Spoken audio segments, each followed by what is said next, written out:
coming to the green flag for the final race of the 2023 FBRL Hardee's National Series season. The championship has already been decided, but we still got one final race to go. Ryan Butcher, your pole sitter, alongside last season's champion Nick Breeding, as the green flag comes out for the potential final time of the season.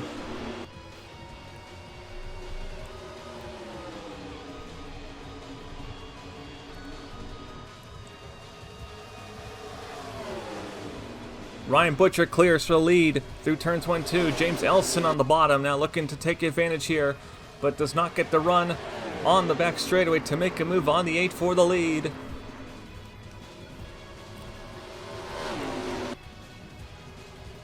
Butcher leads the first lap of the night.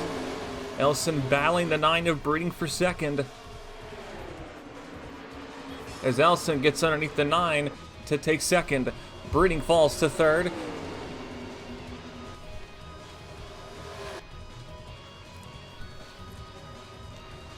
James Ellison with a run for the trial here, as Ellison gets underneath his teammate for the lead.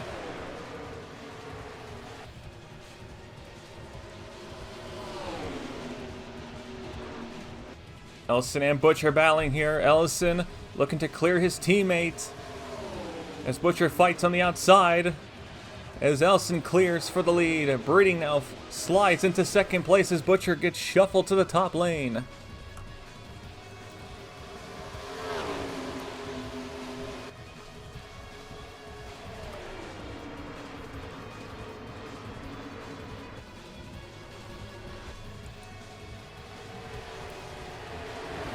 Out for fifth here, Jeff James and Cody Goforth going at it here to get inside the top 5, as the top 4 have formed a bit of a breakaway draft here, with Ellison, Breeding, Butcher, and Rodriguez. Butcher took a peek at Ellison but could not get the run entering turn number 1, as Jeff James gets past to take the 5th place position.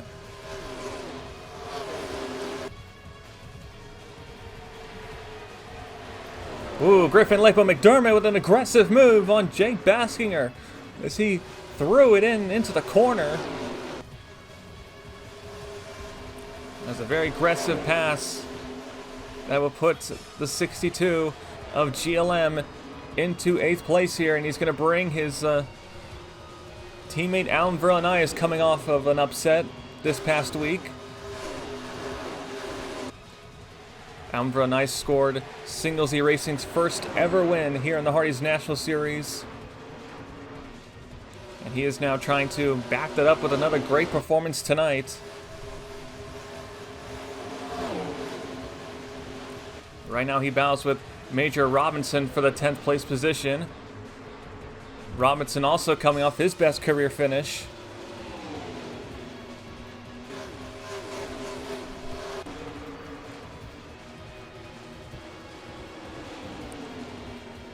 Here's Tim Fiegel in the 87 here, battling Christian Vargas to get inside the top 20. Fiegel, who is in a must-win situation here. While the title battle is basically over and the Honors Points Championship is decided, there is one last little thing that has yet to be decided, and that is who will get a top 30 in Honors Points finish that will lock them into Daytona next season. And right now, Tim Fiegel, based on the Honors Points, he has to win. Literally has to win to even have a chance to get this 87 into the top 30 Honors Points. They'll need more than than that, though. But right now, it's win at all costs for the 87 team, and they're doing what they can here. They're outpacing. He's outpacing his teammate Chase Marks. He's still got to get to Major Robinson to be the highest running spot car in the grid. And speaking of championships, here is your series champion, Corey Williams. Locked up the title at Atlanta in what has been almost a season of destiny for this 14 team. Stupidly consistent. They have looked unbeatable almost every week. And they won a championship and managed to clinch it early. A far cry from last year when we had 4 people entering this weekend with a championship battle, but just shows you how strong this 14 team had been. And right now they're just having fun this weekend. They would love to end the year with yet another victory. But it's probably the most relaxed that this team has felt since the season began. Meanwhile, Nick Breeding has assumed the lead from the 93 of Ellison. Last year's champion, no doubt disappointed that he will not get to walk away with 2 Hardee's titles. We're not quite sure of Nick Breeding's plans for next year quite yet, but right now the rumor is that the driver of this 9 car may very well be heading to the Sony Cup Series next season, and is most likely going to be a Rodriguez Racing ride. Well, it has not been confirmed yet. That has been the heavily rumored discussion, so Breeding would love to close out the season with at least one more win. But he's got James Ellison all over him right now. Ellison with a good run through 3 and 4.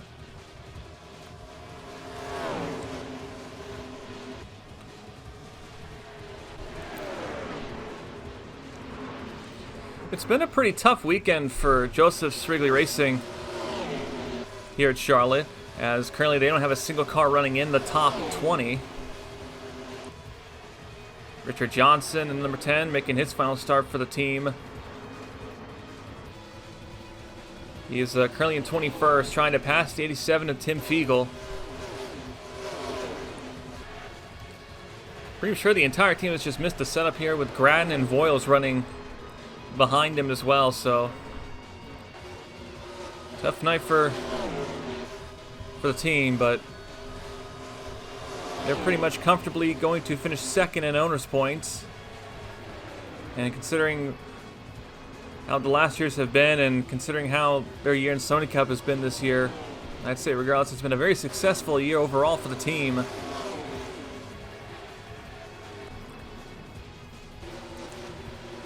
Ryan Reed, 24 for Texas Motorsports. And Dunn Pratt for the 42 of Texas Motorsports, making their final starts for the team in the team's final Hardee's National Series start. It was announced many months ago that the team would be exiting the series. And fortunately, to say goodbye, they managed to get both their cars in the race, and they're hoping to end the year with a strong run. LaPrade currently the highest running car in 26th, with Reed behind, passing Bishop for 28th. Another team that will be leaving is the Young Motorsports team. Brad Stover in the number 36 driving for them after having to do a driver car swap a couple of weeks ago. This will be the last start for Young Motorsports as well. They too would love to end their tenure here with some kind of really strong run. So right now Stover bows the 23 of Ludwig Charette in the Grattan Sports Ford. Bow for second. Butcher now underneath the 93 of Ellison.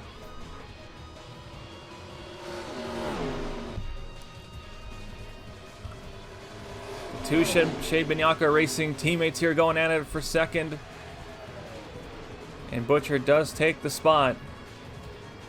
But Ellison immediately backs up the corner to get a run off of turn 2. But Butcher powers down the straightaway here.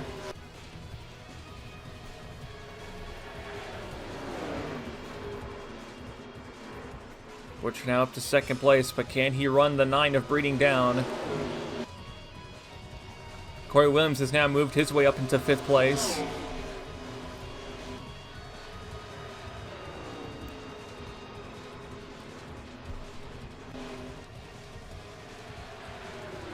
Ellison coming back on the number 8 of Ryan Butcher, looking to get second place back from his teammate here. But Butcher with a strong run off the corner. As the tires wore out, the middle and top starts to get a little bit more competitive here. As you can see, Butcher on the outside, he's hanging tough on the 93 of Ellison. So one of the big keys here to this track is going to be, if you're going to make passes, you got to make them quick on the bottom, because once the tires kick in, the outside becomes very much preferred. So I think we're going to see a lot of scrambling once the pit cycle is completed to make track position passes. You can see Jeff James on the outside trying to pass the 93 of Ellison. And that battle has now backed up these guys to Corey, Goforth, and Griffin. So Single Z Racing starting to get their nose up in the battle here.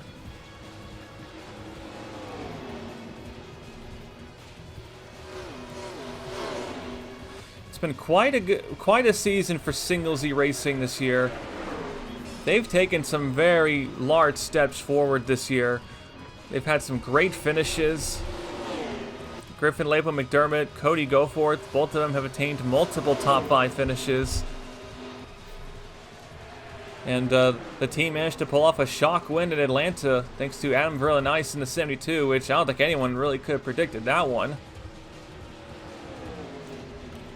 Adam right now is going to be the only driver on the current Single Z team that will return next year, as Goforth will be heading over to the Shade Minyaka Racing Camp for next year, while Griffin, Lapo, McDermott will be heading back down to the Truck Series to race for Martin Motorsports.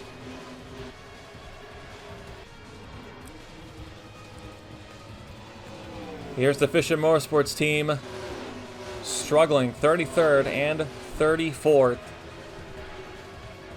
Man, what a difficult year this has become for Fisher Motorsports. They won at Autumn Hill with Gallon Downey, but as the season has gone on, it has gone tougher and tougher, and this is a team that's now struggling to run in the top 25 most weeks, despite Downey's best efforts. Well, the team has managed to effectively secure top 30 North Points positions for next year. With the loss of Downey, who will be exiting the team, you have to imagine what the future of Fisher Motorsports is going to be for 2024.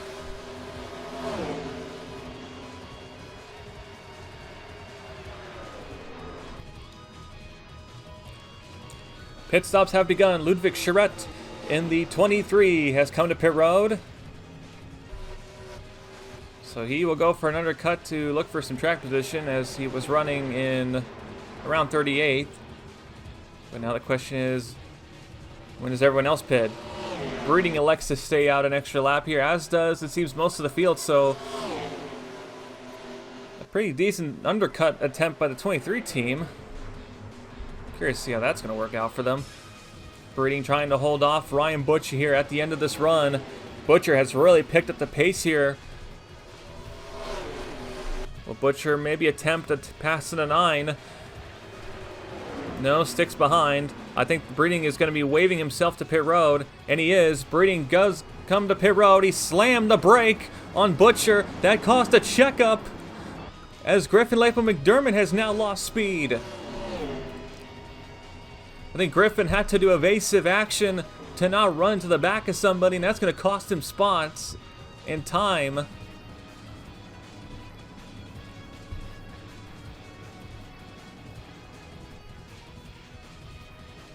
That will give the lead to Doug Lockrow, but he comes to pit road, and he will bring the rest of the late pitters here. So Shear, Griffin come in. Chase Marks follows in behind as well. So these are the 4 that are going to elect to hope that tires kick in at the end of the run. Meanwhile, let's watch the end of this pit cycle here. Nick Breeding was your leader entering the pits, but Butcher, with a better stop, comes out in front of the 9. Breeding has issues getting the car refired, and he's going to fall to 3rd as Jeff James moves to 2nd, and here's the rest of the field. Cody Goforth with a bad stop. He has lost several positions as well in the 92. That's going to drop him towards the mid-pack here. Oof, difficult stop for a couple of guys there. Here's the race of pit road for everyone else at the back.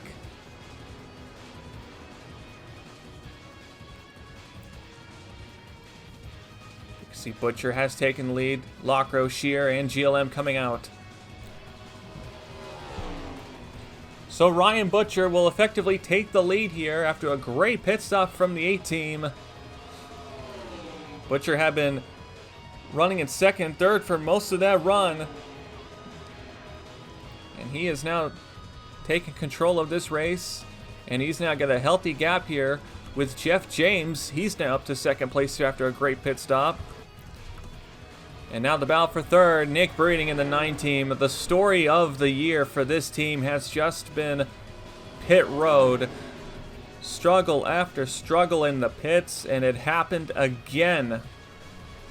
The amount of times Breeding has lost the lead or lost good track position because of a slow pit stop has happened basically almost every week this year. And it has happened again.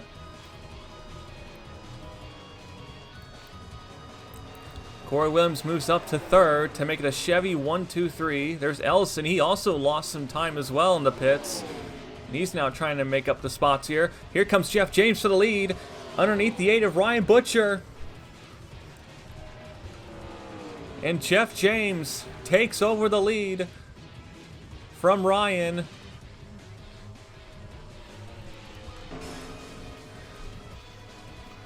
Despite winning 2 races this year, this has definitely not been the title contending season that I think Jeff James was hoping for. They had been sort of in the mix for most of the year, but they had such a bad start to the season. They've had so much bad luck. Unfortunately, they were just never to really make any significant gains on his teammate. But they would love to end the year with a win and take this momentum into next season. But Ryan Butcher's not going to make this easy. He's all over the back of this 4. Ryan Butcher next year will be heading to the Sony Cup Series to drive for Shea Binyaka Racing. A promotion that many thought should have been this year. But Butcher, a lot of people expected him to be a potential dark horse title contender for the team. But unfortunately, that has not been how this season has played out for this 8 team. They've gotten involved in a lot of wrecks, a lot of incidents, and haven't had the pace of his teammates. But right now, he would love to close out his Hardee's National Series chapter with a win. But Jeff James is going to make him work for it here.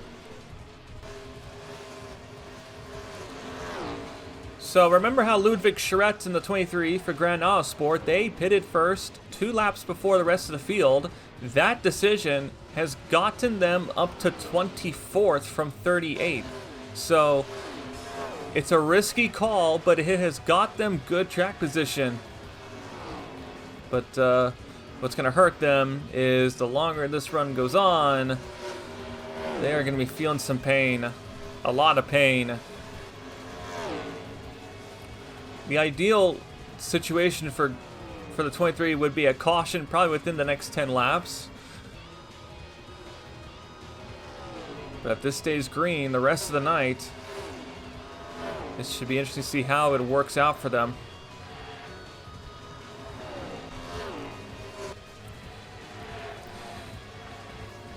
Spartan Motorsports, man, we haven't really talked too much about it, as this has been kind of become a sudden drop-off, but Ricky Freeman Jr. running the highest for Spartan in 21st.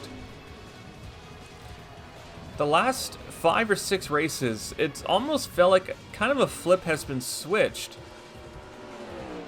as Spartan Motorsports has really lost pace as the season has gone on, while Single Z Racing has, in a sense, taken over as the top team on the ladder. Single Z Racing is in a technical partnership with Spartan Motorsports, but right now, the beneficiaries are now becoming the biggest benefactors, so you have to wonder what this is going to mean for next year. It's Cody Goforth in 92. I think I saw some damage on the 92. Yeah, there's some damage on the 92. It looks a little funny, but Goforth does have some rear damage somewhere. We're not quite sure what, but Might have been during the pit cycle, perhaps. So let's see what happened to Cody Goforth here. How did he get this rear damage? As, ooh, Jake Baskinger rammed into the back of him as Goforth had to check up to the 14 of Corey Williams. And I wonder if this may have been why the pit stop for the night 2 was so long, was because they were fixing the rear damage. That would explain it, if that is indeed the case. How about Tyler Commons in the 44 here for Allen Family Racing Team? They had a really good pit stop, and they are now inside the top 10 suddenly. We've seen Commons have some pretty solid runs here at the end of this season, as this rebuilding year has been a lot tougher than I think they anticipated. Now, it's unclear if Commons will be returning to the team next year, but considering the amount of options remaining, I would not be surprised if Commons does return to his team for next year. Right now, they are the highest running Dodge team in the field, which has not been the case for most of this season. But they're having a really strong run here to close out the year, and hoping that next year is the beginning of something better for this team. We have spoken with management and with the team, and they have stated the intention to run 2 cars next season as well. So the 45 will unfortunately not get inside the top 30 Norris points, but the 44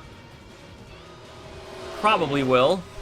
Technically, they could fall out of the top 30 Norris points, but it would require a Tim Fiegel win and essentially a DNF from Commons. And as it stands, that's not looking too likely, with Tim Fiegel all the way down in 20th at the moment.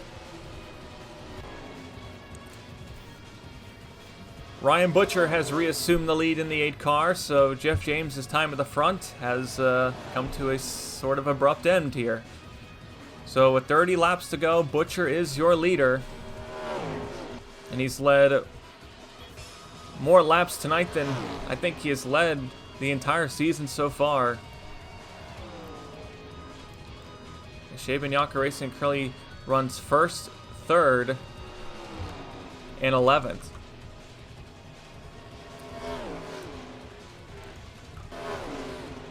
Here's Butcher's teammate James Ellison in 3rd. He's trying to run down the top 2, and what a turnaround this has been for James Ellison this season. The first half of the season was not looking too great, but ever since that win at Dega, it has completely turned around this team. And I don't think anyone really could have predicted that James Ellison would be the only person on the team so far this year with a win. 2 wins, to be more precise. Shear has now won, and neither has Butcher. And ooh, we got smoke up there against the wall. Something might have happened here. The caution has not come out. We stay green, but there is smoke in turn 4. So we'll have to see about that one. We're being told it's involved Brandon Beal, and there's Ludwig Charette, who is quite slow on the track because of his older tires here. Let's see what happens here. Ooh, Beal, Richard Johnson get together, and then Voiles gets into Beal, and Beal gets sent up into the wall with heavy damage. So Beal, it has been quite the difficult end to this season, and unfortunately for him, it is going to unfortunately get even worse. Let's watch this again here. Ludwig is trying to hold off these guys. He's trying to hold this position. He's created a massive stack up here. And see what happens. So Richard Johnson gets a run. He tries to cut underneath. Beal was there, and him and Beal, they hold it together, but Beal bounces into Voiles, and that's sent Beal hard into the outside wall. I'm sure Ludwig would have loved that to have been a caution, but unfortunately he will not be so lucky.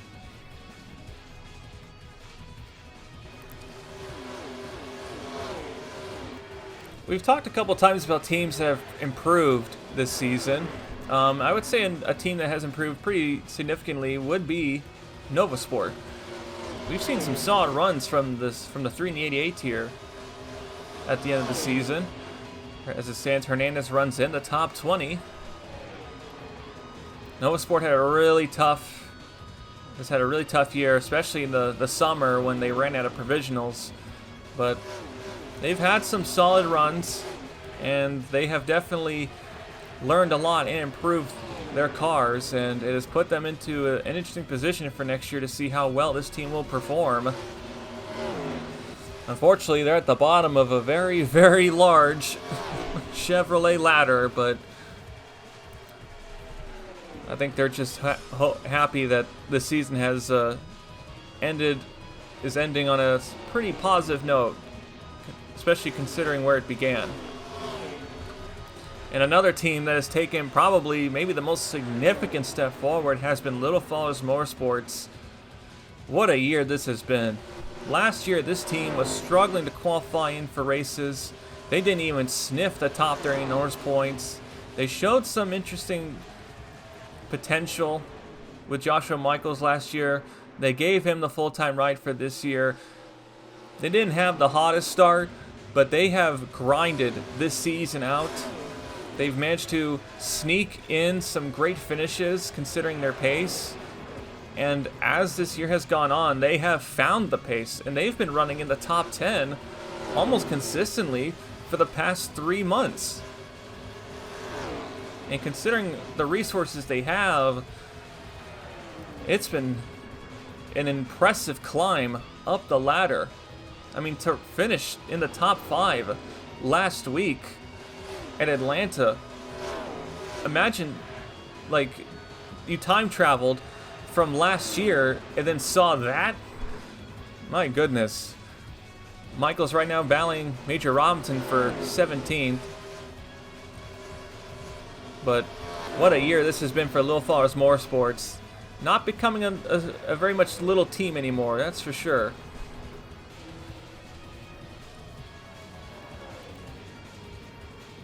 We're approaching the final stops of the night, and Ryan Butcher has pulled out to a lead on Jeff James, but Butcher is now encountering something that he has not encountered yet, and that is lap traffic. So the question's going to be, how will this 8 car handle in traffic? He handled himself quite well when he was running second and third, but how will it be now? Elson and Corey have picked up time. They were 2.5 seconds at the start of the run. They are now got it down to 1.5 and 1.6 respectively. So they have found some pace here at the end of the run. Meanwhile, Nick Breeding, who was the dominant car to start the night, he is down in 5th, and he is several seconds off. And he might be getting caught by Eric Rodriguez and the cars behind him. Ludwig Charette comes to pit road, so one last undercut for the road for Charette. So I think we're going to be expecting a final pit stops here at any second. And if I'm Butcher, you may want to pit before you get to the lap traffic. Let's see what happens here. Butcher, he does not risk getting involved in traffic. He's going to bring it to pit road for the final time tonight. Sebastian Kukulon elects to stay out in the 69, as does the others who stayed out late on the last cycle. So Kukulon leads a lap here in the number 69. Doing a nice job tonight. And we're expecting them to come to pit road quite soon here, but here we go. Pit stops for the final time this season.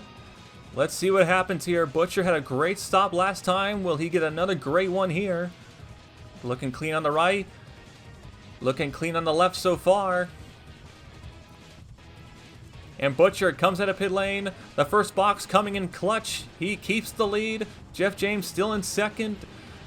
Corey third. Ellison fourth. Eric Rodriguez up to fifth is Breeding with another bad stop.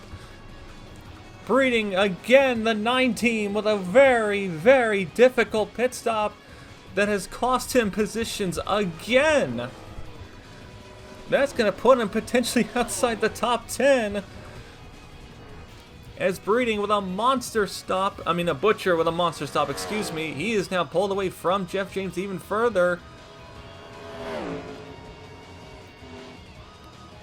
Well, I guess Breeding did have a monster stop if you use it for negative connotations, but I think the point's been made. But Butcher comes out in front, and he is going to have some lap cars now for him to contend with here. And that's going to help him because now they are going to get in Jeff James's way with 15 laps to go.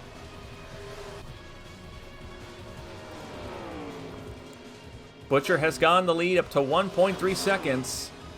And he is now approaching RJ Bishop and Julio Caesar. And these two are battling really hard right here to stay on the lead lap here. Butcher with a good run to the corner here, but this might back him up here. Butcher trying to get past these two, but these two are battling here, so, and this is for position, so they don't have to get out of Butcher's way. But Butcher may have to force the issue here. He does.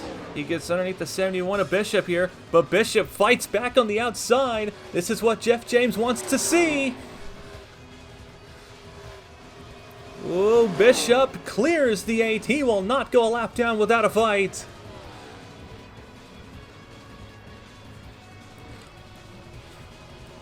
Ooh, 10 laps to go here at Charlotte. 10 laps to go in this season. And this is going to get very interesting here. Butcher now gets underneath the 71 of Bishop again. This time Butcher powers through the corner, tries to clear the 71 if he can, and he does. But that has cost him time. That cost him half a second to Jeff James as he's now going to get to the 71 of Bishop here. Butcher's now got to deal with the 22. And I think he's going to have a little bit of an easier time. Julio just gets out of the way and doesn't put up a fight. He thinks he's just going to focus on Bishop for now. And now this is going to be Jeff James's problem. The gap now down to 0.6 seconds. Lap traffic is going to cost you a lot of time, it seems, and Jeff James is going to have to do his best to take advantage of it. Man, Nick Breeding. This race has gone from him leading to now trying to hold on to a top 10 because he's now got Chase Marks and Kev Shear with fresher tires behind him. And they're trying to get a top 10 finish here to close out the year.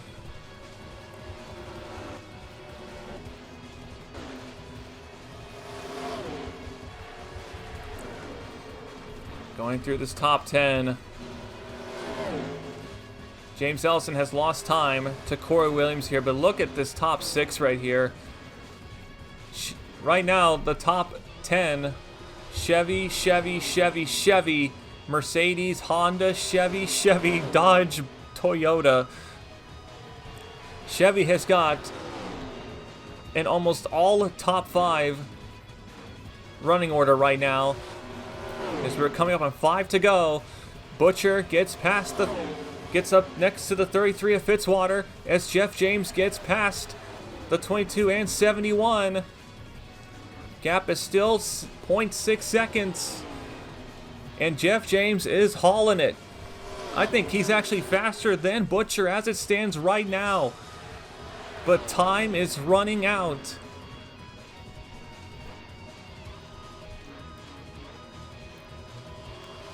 Coming to 3 laps to go here at Charlotte as Jeff James now gets underneath the 33 of Fitzwater to put him a lap down. If a caution comes out, the race is over. So Jeff James, he's going to haul it as fast as he can. And the good news for him is that it's a clear track in front of him. But it's also good news for Butcher. He will most likely not catch the 57 of Anderson Reed or Downey or DeLillo. Now coming to 2 to go. Does Jeff James have enough in the tank to get to Ryan Butcher? Butcher was quicker that lap. The gap is half a second.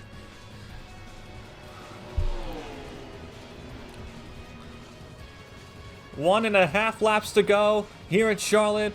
1.5 laps to go here on the season. Ryan Butcher trying to end what has been a miserable season and make his mark in the Hardee's National Series by leaving with the win. The white flag is out here at Charlotte for the final time. Jeff James was over a 10 quicker. It's down to 0.35. He'll need 4 to make this win. Down the back straightaway for the final time. I don't think Jeff James is going to get there. Through 3 and 4. Just one clean corner, and he'll make it home from here. Ryan Butcher in the 8th for Shaman Yaka Racing wins here at Charlotte to close out the year. And Butcher finally scores his 2nd career win. He had to work for it, but he got it. Jeff James comes across 2nd. Corey Williams wraps up his title with a podium in 3rd. James Ellison finishes 4th for another top 5 on the season. Eric Rodriguez closes out the year with a top 5. A nice strong run from him, and he manages to prevent an all-Chevy top 5. So a good effort from Eric. Kyle Collins, a quiet night, but drives up to 6th place here. He had not really been up in the mix at all, but they really nailed it on pit road, and they managed to get a great finish tonight. Sebastian Kukulon wraps up a great first year for Kevshire Racing Tech with a 7th. Adam Verlanise backs up his win with a top 10 finish. Tyler Commons finishes the year with a 9th place to give AFRT a nice top 10 to end the season. And Nick Breeding, no doubt frustrated, and probably the most frustrated person tonight, he finishes 10th.